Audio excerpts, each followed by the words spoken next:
पत्नी की चिंता। एक बार एक फुकी जोड़ा रहता था जो दशकों से साथ रहता था, लेकिन सालों साथ बिताने के बाद पति को इस बात की चिंता थी कि उसकी पत्नी ठीक से सुन नहीं रही है जैसा वह सुनती थी। उसने सोचा कि उसे श्रवण यंत्र की आवश्यकता हो सकती है, लेकिन वह निश्चित नहीं था कि उससे कैसे संपर्क किया जाए। उन्होंने अपने फैमिली डॉक्टर को फ़ोन कर सुझाव मांगा। डॉक्टर ने उसे एक आसान सी तरकीब से इसका परीक्षण करने को कहा।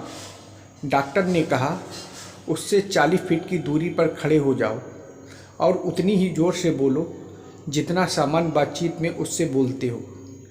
अगर वह आपको सुनती है तो देखें, यदि नहीं तो दूरी को 30 फीट, फिर 20 फीट और इसी तरह कम करें जब तक कि आपको प्रतिक्रिया न मिल जाए। दूरी हमें हियरिंग एड के लिए उसकी आवश्यकताओं का अनुमान लगाने में मदद करेगी। अगले दिन पति ने देखा कि उसकी पत्नी रसोई में खाना बना रही है, इसलिए उन्होंने डॉक्टर के आइडिया को परखने का अवसर लिया। वह अपनी पत्नी से 40 फीट दूर हो गया और पूछा, प्रिय, रात के खाने के लिए क्या है? उन्होंने जवाब का इंतजार किया, लेकिन कोई जवाब नहीं मिला। वह थोड़ा और पास गया और पूछा, प्रिय, रात के खाने के लिए क्या है?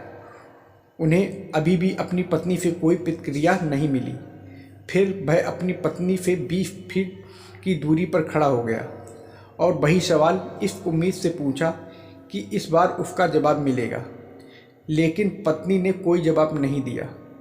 वह फिर अपनी पत्नी से सिर्फ 10 फीट की दूरी पर खड़ा हो गया और पूछा, प्रिय, रात के खाने के लिए क्या है? उसका कोई जवाब नहीं आया। अब तक पति बहुत चिंतित था और उसे दया आ रही थी कि उसकी पत्नी की सुनवाई कितनी खराब है। फिर वह उसके ठीक पीछे चला गया और बोला, प्रिय, रात के खाने में क्या है?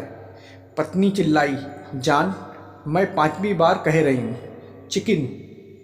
अक्सर समस्या दूसरों के साथ नहीं हो सकती, लेकिन हमारे भीतर बहुत अधिक हो सकती है।